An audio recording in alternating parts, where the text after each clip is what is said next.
Buenas tardes. Qué difícil nos han puesto y qué listón más alto, porque qué jornada tan interesante. No creo que haya habido un foro en el que se hayan tocado tantos aspectos tan interesantes y tan importantes sobre el tema que tocamos hoy, sobre la nutrición sensata. Soy Laura Cristóbal, como os ha comentado, soy la directora de FEAGRO, la única agencia española especializada en información agroalimentaria y con vocación de ser la voz de la información veraz y un eslabón más de la cadena agroalimentaria. Hoy hablamos de un tema que es nuclear para el sector agroalimentario en completo. Toda la desinformación, todas las fake news, todas las demonizaciones del sector y de sus diferentes eslabones tienen que tener una respuesta. Una persona me decía, ¿y cómo lo vas a lograr? Y le contestaba, no lo sé, pero estar sin hacer nada no es una opción. Entonces, hoy vamos a hablar, en este tiempo que tenemos en este encuentro, y vamos a hablar de hechos contra emociones. Fijaros que hemos hablado antes de las emociones que provoca la alimentación y lo importantes que son, pero cómo en las decisiones también tienen que entrar la información y los datos, ¿no? Y decían en distintos estudios que se espera que para 2022 el número de noticias falsas sobre la alimentación sean superiores a la de las informaciones verdaderas. Y hoy decía el INE, he leído en redes sociales, hablando del papel que tienen las redes sociales en este tema, que las personas son incapaces de diferir si una información es real o falsa, con lo cual no tienen elementos para saber discernir si lo que están recibiendo o escuchando es veraz o no. Si esto no fuera suficiente, os aporto un dato más. En un estudio de la Complutense decía que eso le pasa a 8 de cada 10 españoles que no saben discernir si lo que escuchan es cierto o no. Vamos a hablar de cómo combatir ese fenómeno, de cómo influyen las redes sociales, de cómo esta desinformación también influye en la salud y en los trastornos agroalimentarios, los trastornos alimentarios, del papel que tenéis los nutricionistas y del papel que tienen las redes sociales para bien, no solo para también demonizarlas. Igual que se ha hablado a lo largo de la jornada con expertos y con personas que son éticas y sensatas, en esta mesa tenemos a dos personas éticas y sensatas. Nos acompaña Ramón de Cangas, que es biólogo sanitario, dietista nutricionista, asturiano, miembro de la Academia Española de Nutrición y vicepresidente ejecutivo internacional para España de la Sociedad Científica Internacional SISDET.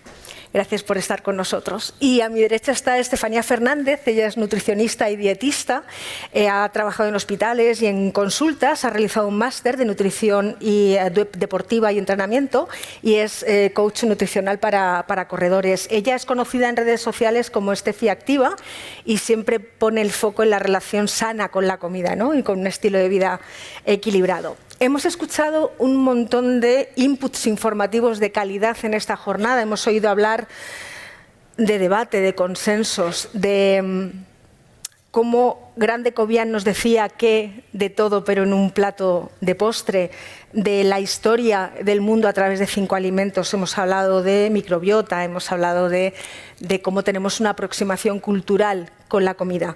Pero ahora que tenemos esta información de calidad y ya somos público formado, me gustaría preguntaros a los dos, ¿por qué triunfan los bulos? Cuéntanos, Estefanía. Mira, yo creo que una de las primeras cosas, creo que aquí hay mucha parte emocional y creo que mucha desesperación. ¿Por qué? Porque obviamente las personas lo que quieren conseguir es salud, sea además de que esta es la realidad, estándares de belleza, cuerpo normativo, delgadez igual a saludable, etcétera, etcétera, y por tanto pues se vende muchos mitos, se vende por la desesperación de la gente, por conseguir, sea este cuerpo normativo, sea esta salud y tener una carga moral alta de que yo sí soy saludable y tú no, pues entonces lo que hace es que al final yo creo lo que sea, porque yo quiero tener salud. Entonces, sea que me pongan esta información, sea un nutricionista o no, me da igual, es que yo estoy desesperada por conseguir esto que me dicen que yo, según pues voy a ser saludable si sigo estos consejos. ¿Cuál es tu opinión, Ramón? Sí, yo totalmente de acuerdo con Estefanía, pero además creo que una parte importante de los bulos triunfan porque son emitidos a veces también por profesionales sanitarios, y nutrición especialmente. Entonces, desde el momento en que un grupo de profesionales sanitarios pues emiten un mensaje que puede ser radical, que también genera fake news, pues claro, obviamente es creído por la mayor parte de la población. Y es más, hay algo más preocupante, que es que incluso estudiantes de nutrición o hasta profesionales sanitarios jóvenes pues también acaban cayendo en ese mensaje, creyendo esos bulos y siendo portavoces de ese mensaje. Yo creo que es lo más grave y preocupante a día de hoy. Es todo vale por un clic, ¿no? Sea para medios de comunicación incluso, o sea para presuntos influencers en redes sociales. Establecido el problema y por qué sucede, ¿qué tips nos daríais a los usuarios, a los consumidores, para ayudarnos a discernir lo que es una información veraz de un bulo? Bueno, por un lado, el populismo nutricional, como a mí me gusta decir, cuando hay mensajes muy radicales que prohíben, que aseveran, que aseguran, que no sugieren y que dicen que algo es totalmente prohibido y que comer algo significa pues un riesgo muy importante para la salud, estamos ante pues ese tipo de mensajes que se deben desechar. Precisamente antes habló aquí de la dieta mediterránea, que se caracteriza porque todo se puede comer en su justa medida, todo depende de la frecuencia y de la cantidad. El problema precisamente viene derivado de ese populismo nutricional que da un mensaje muy pues radical y que también tiene pues su utilidad para ellos, porque eso genera pues una mayor adhesión a ese mensaje, eso genera pues mayores ventas. En realidad al final genera una marca para el divulgador, que al final no deja de ser una marca y un vendedor. ¿Cómo podemos luchar contra eso? Pues despertando a la mayoría silenciosa. La mayor parte de los profesionales de la nutrición saben que eso no se debe hacer, pero no entran en ese debate de esa minoría ruidosa para evitar problemas. Pero si fuéramos capaces de despertar y de que esa gente pierda el miedo, pues conseguiremos movilizar también a las sociedades científicas, a los colegios profesionales que representan a esos dietistas nutricionistas, y entonces se acabaría el problema. ¿Y en tu opinión? Yo creo que existen, además de lo que dijo Ramón, existen diferentes banderas rojas que yo le llamo. Primero empezando porque sea un profesional de la salud o no, que tenga una postura radical hacia algún tipo de dieta o un lenguaje extremista, o un lenguaje hacia la alimentación en donde siempre estamos hablando de esto está permitido, esto está prohibido, esto está eliminado, lo tienes que eliminar, siéntete mal si lo consumes, etcétera, etcétera. Creo que hay que tener aquí un poquito de cuidado porque al final los nutricionistas que pasamos consulta nos damos cuenta que existen diferentes realidades, diferentes experiencias vividas, diferentes historias. O sea, como para que uno diga que hay una dieta perfecta para todo el mundo. Aquí no estás promoviendo la salud, aquí estás promoviendo una dieta o estás promoviendo un movimiento, pero no estás promoviendo la salud, porque estás aquí eliminando muchísimas cosas y otros factores que igual determinan la salud.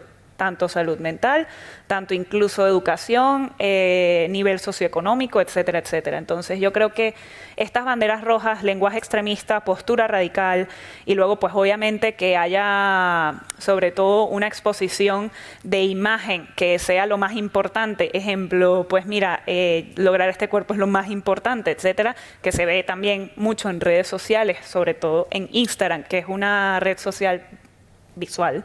Entonces, esto hay que tener cuidado.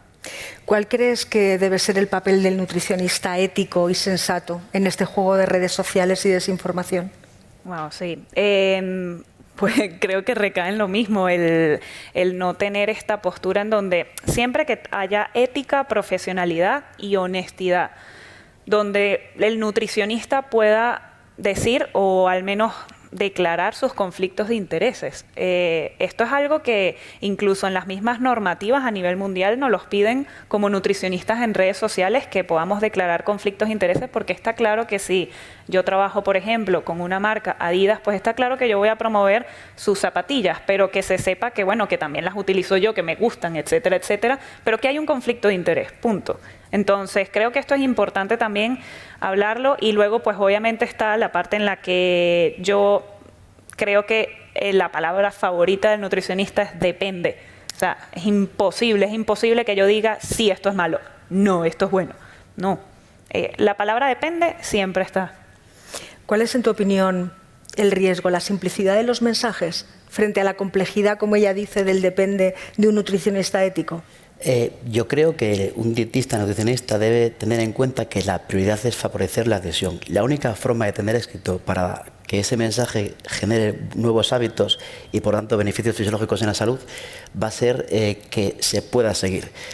La única forma de conseguir que se pueda seguir es ofreciendo mensajes para el mundo real. Una cosa es una teoría perfecta que en la práctica nadie va a seguir, y otra cosa es que hay que ponerse en la piel del paciente o del oyente o del que está en la red social para ofrecerle un mensaje que pueda aplicar a su vida real.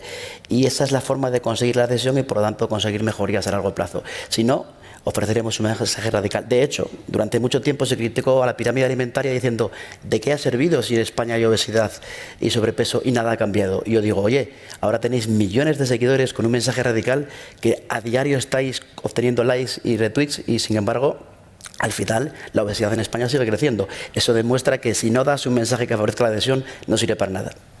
Pero ¿cómo hacemos convivir el mensaje de la desinformación y la demonización en redes sociales con la formación al usuario y al consumidor? O sea, ¿cómo podemos trasladar o hacer también eficaz un mensaje que no llegue a través del bulo? El problema, yo creo que el motivo por el que el bulo ha calado es porque ya no es algún profesional suelto, sino es un grupo de profesionales que al final se han convertido en portavoces de la nutrición. Si vamos a los medios de comunicación, si vamos a periódicos, televisiones, radios, incluso públicas, vemos que los portavoces de la nutrición no son los portavoces de nuestros colegios profesionales o de las academias, sino que son un grupo de personas que dan el mismo mensaje, que es un mensaje muy extremo, que no ofrece la adhesión, y la única forma de ser capaz de cambiar eso es que la mayoría silenciosa nos movilicemos y seamos capaces de conseguir que nuestros colegios profesionales, academias e incluso en colaboración con la administración pública y industria alimentaria sean capaces de ofrecer un mensaje moderado, sensato, que favorezca la adhesión. Si no, pues lo veo complicado. Sí, yo creo que también obviamente necesitaríamos ayuda de que se creen políticas, pero políticas de salud que no generen miedo, que no generen vergüenza, que no generen ese... A ver, que no me gusta las políticas de salud donde automáticamente se hable de la obesidad, una epidemia, te vas a matar. No, es que, a ver, en líneas generales aquí estamos descartando muchísimos determinantes de salud que no estamos tomando en cuenta y así no se está educando a la población, así realmente no estás haciendo consciente a la población, simplemente estás generando un miedo, diciendo que esto te va a matar, ¿qué voy a hacer yo? Pues si yo creo que esto me va a matar, pues automáticamente voy a ir por una dieta para perder peso lo más rápido posible. Entonces hago esta dieta que ya se sabe que pierdo peso rápido, pero que a nivel sostenibilidad ese peso no va a ser sostenible. ¿Por qué? Porque hice una dieta radical, no incorporé hábitos, no modifiqué conductas que realmente se puedan ir modificando poco a poco. Entonces yo creo que además de tener esa ayuda en políticas de salud que no sean tan radicales y tan generando miedo, además de eso también, como dice Ramón, o sea, hay muchos nutricionistas que tienen miedo de empezar a divulgar, de empezar a incluso educar a la población porque dicen, no, es que ya existen algunos nutricionistas que están en redes sociales, entonces yo como que no me meto ahí. Y no, necesitamos ayuda porque cada vez hay más información falsa y hay cada vez más información extremista que está generando pues muchos, yo creo que tanto sea, a ver, no consecuencia directa, pero muchos trastornos de la conducta alimentaria, disconformidad corporal, mala relación con la comida. Justo ahora quería preguntaros sobre eso, porque la desinformación no solo afecta al usuario como el consumidor que vaya a hacer la compra y elige un producto o elige otro, sino que tiene un efecto sobre la imagen corporal, sobre nuestra relación con la comida y por tanto puede ser fuente de impulso o conducirnos a un trastorno alimentario, ¿no? Claro. ¿Cuál crees que es esa ecuación, ¿no?, terrible en la que se unen las redes sociales, las modas, los portavoces no cualificados y aquello deriva en un trastorno alimentario en un adolescente, en un niño, en un adulto? Sí, yo creo que empezando por esa misma parte que hablaba de tanto una red social que termina siendo muy visual, entonces se premia a las personas que simplemente sacan una imagen de algún tipo de cuerpo normativo o estándar de belleza que todo el mundo quiere cumplir porque se vende como salud, a pesar de que puede ser que haya todo menos salud. Y pues al final también existe esta parte en donde hay un foco de desesperación para lograr este cuerpo y por tanto yo creo que teniendo mensajes en donde, a ver, las redes sociales, pues obviamente hay mucha falsedad. Entonces, si yo genero además mensajes en donde yo te hago sentir mal por haber comido X alimentos, etcétera, también es cierto que hay mucha disconformidad corporal. Entonces, cada vez vemos, y yo veo en consulta, o sea, puedo decir de 10 pacientes que veo al día, pues 9 tienen una relación complicada con la comida, tienen obsesión hacia los alimentos, miedo de qué comer, ya no saben ni qué comer porque todo ahora, hoy en día, es malo. Entonces, es malo. Entonces, creo que aquí hay cierto miedo normal de qué comer, qué tengo que comer, pues que en todos lados leo que hay algo malo. Entonces, yo creo que no es consecuencia directa que las redes sociales generan un trastorno de la conducta alimentaria, pero sí es cierto que va en aumento, sin duda alguna, y yo creo que después del confinamiento aún más. Pero bueno, sí, sin duda alguna puede generar algún tipo de mala relación todas las redes sociales. ¿Cuál es tu opinión? Sí, de acuerdo con Estefanía, y la realidad es que también hay una demonización, es decir, no es inhabitual, es a veces habitual ver en las redes sociales cómo se suben, y a veces lo hacen profesionales sanitarios, fotos de gente comprando supermercados, poniendo como ese minuto de la vida ejemplo de algo que no se debe hacer sin saber lo que es la vida de esa persona, por ejemplo. Esa demonización de sentirse culpable por comprar algo en el supermercado, de sentirse culpable por comer algo un día, el llamado antes un día, que ahora se demoniza, pues también genera trastornos. También el mensaje extremo pues dificulta la adhesión, lo cual tiene consecuencias fisiológicas al no poder seguir un patrón saludable. Y por supuesto, el hecho de a veces que se trate a las personas con exceso de peso, incluso en esas cuentas, con un poquito de ironía, pues también puede generar, y así lo han dicho algunos psicólogos, trastornos de la conducta alimentaria. Entonces es lo que cabe esperar siempre por parte de un profesional sanitario, que pues dé un mensaje moderado, siempre respetuoso, por el bien personal y de su profesión, obviamente, y también de la población general. Cuando hablas de esa mayoría silenciosa que tiene que tomar la palabra y que tiene que contraatacar, por decirlo así, en redes sociales, en las escuelas, en los medios de comunicación, ¿dónde debería salir esa mayoría silenciosa a hablar o en todas partes? Bueno, lo primero, que esa mayoría silenciosa no es un mito, existe. Y hace no muchos años, por España, una academia de nutrición pues, organizó una serie de eventos donde se decía a esas personas que acudían que dijeran qué es lo que más les preocupaba. Y la cosa que más preocupaba, yo hoy he estado en la reunión de Madrid, en Asturias y estuve en alguna otra, era justamente el miedo a poder hablar lo que pensaban en las redes sociales por lo que llamaban lapidación digital. Entonces, existe eso por un lado. ¿Dónde debería expresarse? Pues obviamente debería expresarse en las redes sociales, por supuesto, porque es la forma en la que se crea pues un sentimiento de unidad, un mensaje diferente al que ahora mismo está copando las redes. Y por otro lado, bajo mi punto de vista, deberían movilizarse también en los propios colegios profesionales y sociedades científicas a las que pertenecen, para que ese silencio que a veces tienen esas entidades para evitar el problema, pues se pare ya, porque ese silencio que ha tenido lugar durante muchos años ha generado el problema. Bueno, no pasa nada, ya callarán, no. Al final se genera una bola tan grande que ahora no se sabe cómo parar, y cuanto más se tarde en actuar va a ser todavía peor. Y hay una gran mayoría silenciosa que lo tendría bastante sencillo si de alguna forma se pudiera unir para acabar con el problema, que beneficiaría al conjunto de la sociedad y a todos. Sí, de hecho me lo preguntaban hace poco y, bueno, hoy, que creo que es una asignatura súper importante que exista una base de nutrición en los colegios, pero importante, que no sea desde una educación porque, nuevamente, la obesidad, no. O sea, estamos educando para que los niños tengan unos comportamientos saludables, que puedan ir modificando, que puedan ir aprendiendo a comer saludable. Pero no porque el peso corporal y entonces no. Que estamos realmente, porque estamos hablando de salud, de conductas que se puedan modificar. El peso corporal no es una conducta. Entonces, si hablamos de conductas que realmente son las que aportan salud, ¿por qué no educar a los niños desde pequeños a cómo aprender a comer? Incluso para mí la cocina debería ser una asignatura súper pendiente, porque yo salí del colegio a la universidad y no tenía ni idea de qué hacer, cómo cocinar viviendo sola. Entonces creo que es una asignatura súper importante para que los niños desde pequeños también sientan las verduras, sientan las frutas, sepan cómo saben, las texturas, cómo les gusta, qué no les gusta. Entonces creo que es algo súper importante tanto en colegios y, bueno, sin duda alguna que sigamos en redes sociales y seamos cada vez más, y un gremio también más unido, que eso creo que es importante, porque creo que cada vez hay como mucho ego de profesionalidad, mucho ego aquí donde yo soy mejor, no, tenemos que unirnos más como gremio. Andoni hablaba, ¿no?, de la llave que te abría a una cocina, a una cultura, a una alimentación. ¿Creéis que en la base de todo lo que estamos hablando, de la desinformación, también está que hemos perdido la propia educación familiar respecto a la dieta saludable? No hablamos de hacer dieta, hablo de los comportamientos saludables en la cocina. Que hemos perdido... ¿Que hemos perdido?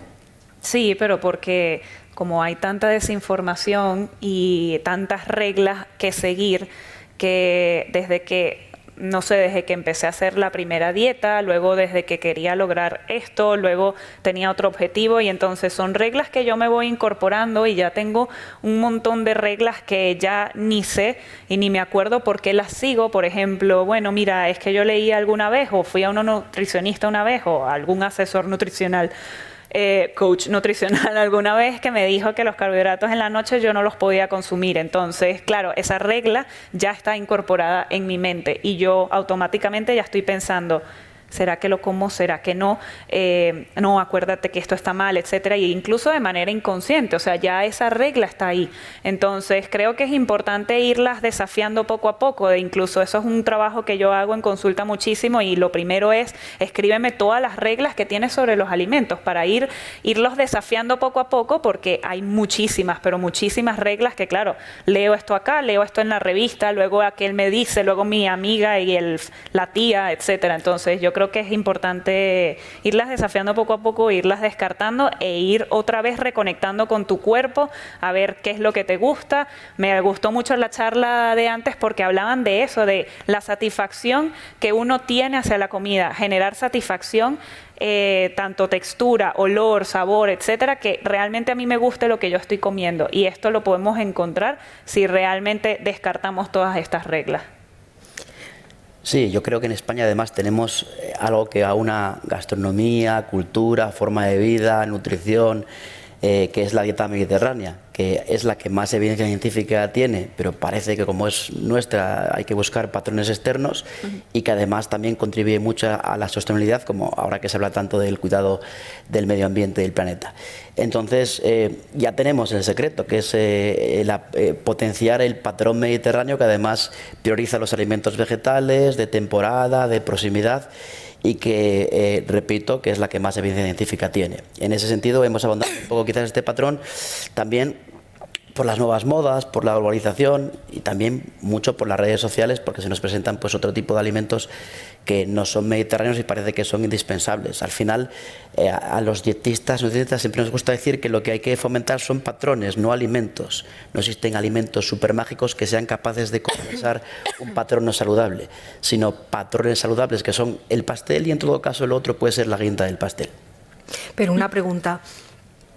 ¿Crees que sería posible llegar a un consenso profesional? Es decir, me refiero a un colegio de nutricionistas, dietistas o una sociedad internacional relacionada con la nutrición, que creara mensajes patrón, que eso os ayudara a los nutricionistas éticos y sensatos a dar un mensaje y que lleve ese sello de calidad, ese refrendo, igual que los periodistas estamos peleando por la verificación, porque nuestra información vaya refrendada con la fuente que nos lo da?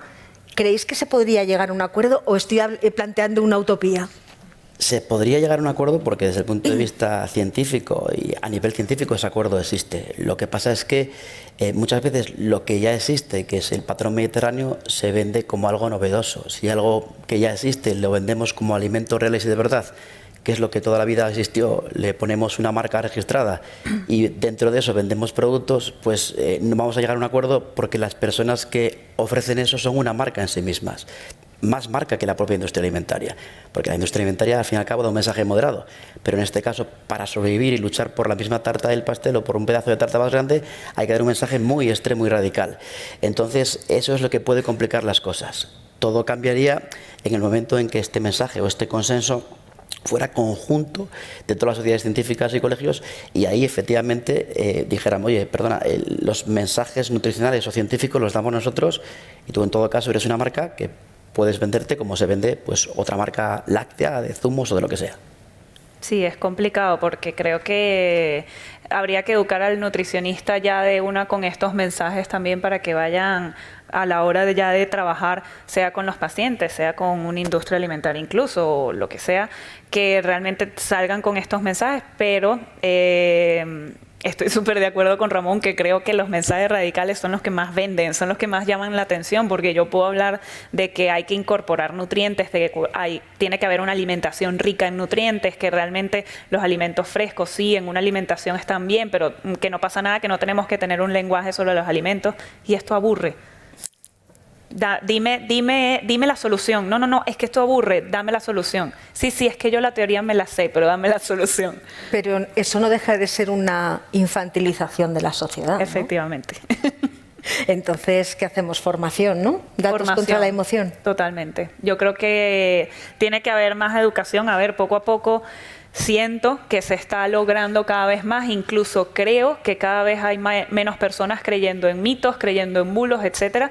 Es lo que yo estoy viendo, capaz estoy en una burbuja no real, pero yo creo que cada vez hay menos gente creyendo en estos mitos y haciéndose un poquito más cargo de su salud, pero porque creo que ya están viendo lo perjudicial que puede llegar a ser llegar a este otro extremo, o ya están cansados también de hacer dietas extremas o de hacer este tipo de dietas en donde siempre todo es radical. Y creo que ya la gente se está cansando, pero bueno, creo que vamos poco a poco educando y bueno, estos mensajes sin duda alguna pueden ayudar, pueden ser un plus, yo no digo que no, pero siempre y cuando el gremio se una, pues sería lo más importante. Sí, yo creo que a mí me gusta decir que a veces hay un mundo Disney en el mundo de la nutrición donde se ha simplificado muchísimo el mensaje y donde pues parece que todo es sencillo, si haces esto es suficiente. A mí me gusta decir que tenemos ahí pocitos cuando en el pasado pues no había ríos de refrescos ni árboles de galletas. Cuando se nos presenta como diciendo no importa la cantidad, lo que importa es lo que comes. Por supuesto, es muy importante lo que se come, es muy importante la matriz alimentaria, pero importa la cantidad y negarlo es infantilizar a la población y darle un mensaje erróneo que al final también favorece el sobrepeso y la obesidad. ¿Creéis que las propias redes sociales tendrían que hacer algún tipo de autorregulación sobre esta cuestión?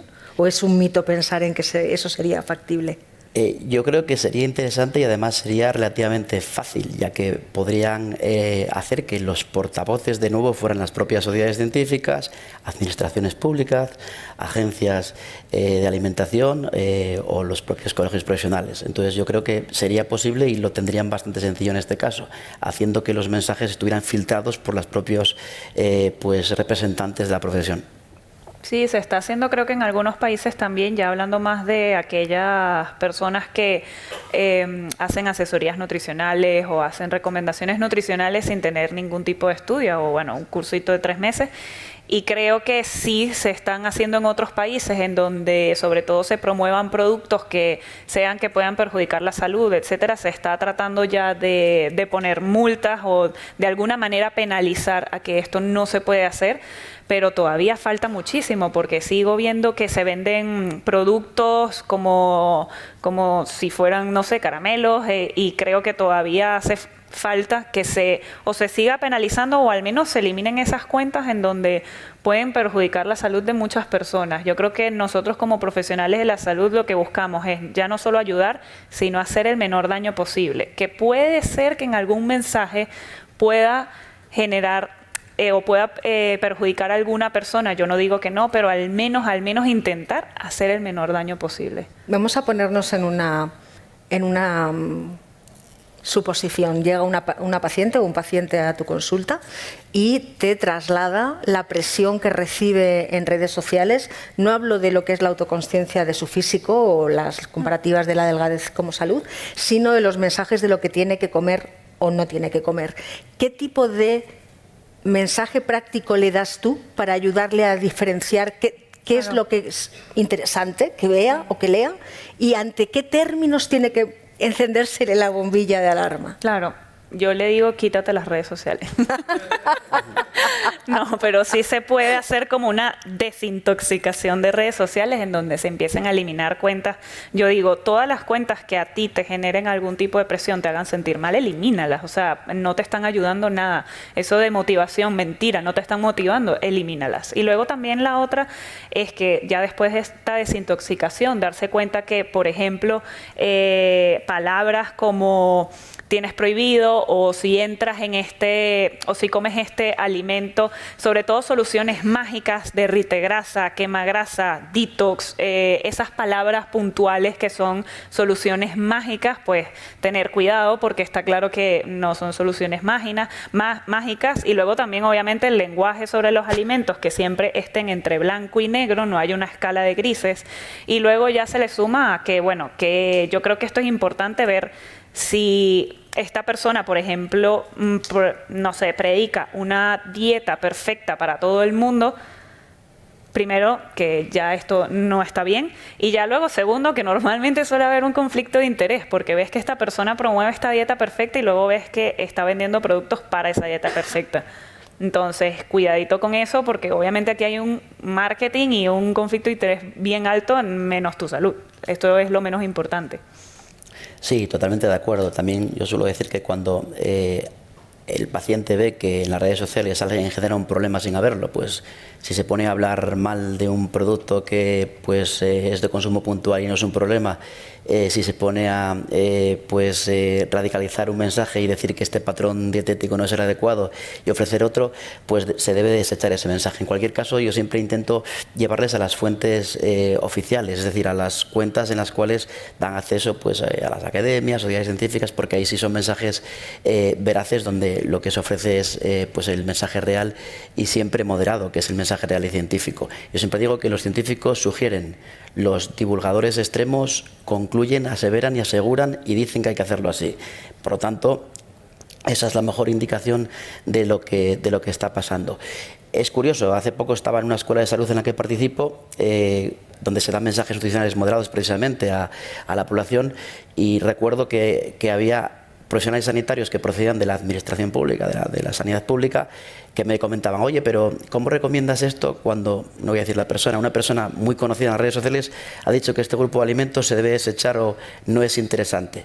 Es cierto que ese grupo de alimentos no era imprescindible, pero sí es interesante y hay un mensaje sesgado. Entonces a mí me preocupa especialmente ya no la población en general, que por supuesto, sino me preocupa que cuando ciertos mensajes están calando entre profesionales sanitarios, médicos, enfermeras, estudiantes de nutrición o profesionales sanitarios de la nutrición, jóvenes, es cuando me preocupa especialmente, porque se convierten en portavoces y hay un efecto sinérgico de todo ese grupo de personas que al final acaba llegando a la población, y es muy complicado porque en la consulta te dicen, oye Ramón, pero tú me dices una cosa diferente a la que me dice este que tiene tu titulación, explícame. Y eso es muy complicado. Es un daño grave que se está haciendo. Yo creo que, por eso insisto, la responsabilidad la tiene las sociedades científicas y los colegios profesionales, que son los que deben decir, oye, este es el mensaje. Y el que no se salga de este mensaje, hay un código deontológico, y este mensaje no es real, y estás haciendo daño a la población, y hay que actuar. Porque si el bulo lo compra un prescriptor, la progresión geométrica del daño es incalculable. Es decir, cuando un prescriptor, por situación cultural, profesional o de reconocimiento social, compra ese mensaje y lo difunde, el daño ya es completamente incontrolable. Efectivamente, es así, y además que se ve que se va más. Yo tengo 5 clínicas en España y realmente desde cuando empecé en el 2003 hasta ahora, ha cambiado mucho la cosa. La gente que rechaza el consumo de alimentos concretos, pero ya no solamente alimentos que un consumo puntual no pasa nada, sino alimentos cuyo consumo habitual puede ser interesante, pero que están siendo denostados por ciertos patrones alternativos, pues ha aumentado de una forma brutal. Y somos los dietistas nutricionistas con consultas que estamos en primera línea quienes lo sabemos. Y eso es lo especialmente preocupante, porque esa es la punta del iceberg de lo que viene detrás.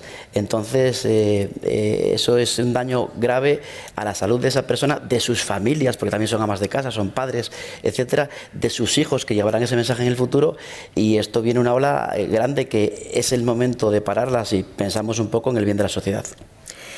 Hemos tenido una jornada muy interesante en la que se ha hablado de psicología, de educación en las etapas tempranas de la vida, se ha hablado de gastronomía, se ha hablado de medicina, de nutrición y de dietética, pero a mí me gustaría preguntaros cuál creéis que debería ser el papel de las 3 eslabones fundamentales de la cadena, el primario, la industria y la distribución, para colaborar a luchar contra los bulos y las fake news en la naturaleza, en la alimentación. Que incorporen a los nutricionistas. Básicamente, a ver, que nos tengan en cuenta, y yo creo que ya cada vez más se está haciendo, o sea, que nos tengan en cuenta también para poder también guiarlos, o sea, al final creo que nosotros tenemos un objetivo, sea porque ellos tengan el otro, pero nosotros tenemos un objetivo y podemos ayudar a que podamos compaginar realmente los mismos mensajes y se puedan seguir creando cosas para poder seguir ayudando a la población, seguir también educándolas y también que tengan un poquito de poder de decisión, que no sea solamente el nutricionista el que tiene la verdad absoluta, sino que también creo que es importante que cada persona pueda decidir por sí sola más o menos qué es lo que le gusta, qué no, qué preferencias alimentarias tiene a nivel cultural, etcétera.